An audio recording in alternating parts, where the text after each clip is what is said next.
Il est évident que la coutume des Juifs de se laver les mains et de laver les casseroles, les marmites et verres était une bonne coutume et qu'ils avaient un niveau élevé non seulement d'hygiène mais aussi de culture.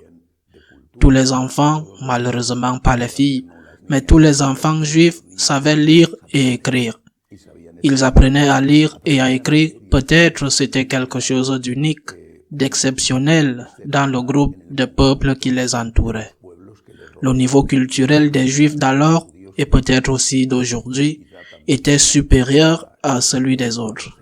Ce n'était pas cela le problème. Jésus ne critique pas, loin de là, le fait que les gens se lavent les mains avant de manger ou qu'ils aient une hygiène. Le problème était que cela, du moins pour ceux de l'époque, cachait autre chose. Et ils mettaient le fait de laver un verre ou de se laver les mains au même niveau que celui d'aider son prochain. C'était cela le problème. Quand on lit la grande quantité de lois que les Juifs devaient respecter pour être observables, je pense qu'il est très difficile même de les apprendre toutes. On se rend compte qu'il y a mélangé et avec la même valeur des lois sacrées, lois extraordinaires, tu ne tueras pas, avec des lois qui étaient de la culture et rien de plus. Non seulement se laver les mains, mais aussi ne pas cuire la viande avec du lait dans la même casserole, etc. Il n'était pas possible de tout mettre sur le même niveau. C'est ce que Jésus critique. Mais transféré à nous et à nos jours, qui ne sommes pas de race juive et ne vivons pas dans un environnement juif, ce que le Seigneur veut nous enseigner est que nous devrions avoir une religion du cœur. Une religion du cœur ne signifie pas nécessairement une religion des sentiments. Il est vrai que lorsqu'il y a des sentiments, tout est beaucoup plus facile dans la vie, même dans les relations personnelles. Mais une religion du cœur, si elle a des sentiments, c'est bien. Mais ce qui compte dans la religion du cœur, c'est que tu veuilles aimer le Seigneur. Non pas que tu ressentes de l'amour pour le Seigneur. Si tu le sens, tu es très béni. Tu as vraiment un grand don que Dieu t'a fait, un don du Seigneur. Saint Augustin disait, vouloir aimer, c'est déjà aimer. Et nous devons avoir cette religion du cœur de celui qui désire aimer. Seigneur, je suis conscient que je ne t'aime pas, mais je veux t'aimer, je veux t'aimer. Vouloir aimer, c'est déjà aimer. C'est la religion que le Seigneur attend de nous. Cette religion du cœur implique des œuvres. Sinon, ce ne serait pas une vraie religion du cœur, ce serait du sentimentalisme. Je veux aimer Dieu, et puis avec mes œuvres, je fais le contraire. Non. Je veux aimer Dieu, je veux t'aimer Seigneur, et je veux que ma vie soit cohérente avec cet amour. Je veux t'aimer de tout mon cœur, et je veux t'aimer avec mes œuvres.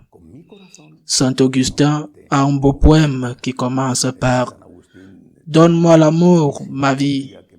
Il s'agit à Dieu, bien sûr. « Donne-moi l'amour, ma vie, je le dirai haut et fort, car en me donnant l'amour, tu t'en réjouis. » Et nous, les franciscains de Marie, dans notre méthode de prière, nous commençons par dire à Jésus « J'ai confiance en toi ». Et ensuite nous disons « Je t'aime ». Et nous savons que lorsque nous disons « J'ai confiance en toi » ou lorsque nous disons « Je t'aime », je t'adore, je te remercie, nous exprimons un désir parce que nous ne l'aimons jamais comme il le mérite. Nous ne lui donnons jamais tous les remerciements qu'il mérite. Nous ne sommes jamais capables de nous repentir pleinement comme il le mérite. Mais nous exprimons ce désir. Seigneur, je veux t'aimer, je veux t'adorer. Seigneur, je veux vivre pour te remercier. Seigneur, je veux vraiment te demander pardon. Je veux que tu m'aides à ne plus pécher. Aide-moi aussi dans les choses dont j'ai besoin dans cette vie. C'est ce que je te demande, Seigneur. Je veux t'aimer. Seigneur, je veux t'aimer. Donne-moi l'amour, ma vie. Je vais crier pour qu'en me donnant de l'amour, tu t'en réjouisses. Puis, je le répète, les œuvres. Il n'y a pas de véritable amour s'il n'y a pas d'œuvre d'amour. Les mots sont emportés par le vent, mais ce sont les œuvres qui prouvent l'honnêteté, la sincérité des mots. Alors faisons les préceptes humains qui ne sont pas mauvais, Soyons de bons citoyens et, par exemple, lorsque nous conduisons une voiture, faisons le bien et payons les impôts et faisons les choses que nous devons faire parce qu'elles doivent être faites. Bien sûr, les mesures d'hygiène ou en cette période d'épidémie, en prenant soin d'éviter les contagions que nous recevons ou que nous pouvons donner. Mais ce qui est important pour nous, c'est la religion du cœur. Je veux t'aimer, Jésus. Je veux l'aimer et je lui demande de m'aider, de m'enseigner à l'aimer de plus en plus chaque jour. Et je demande à l'Esprit Saint de me remplir de son feu, le feu de l'amour, un amour du cœur qui se transforme en amour des œuvres. Qu'il en soit ainsi.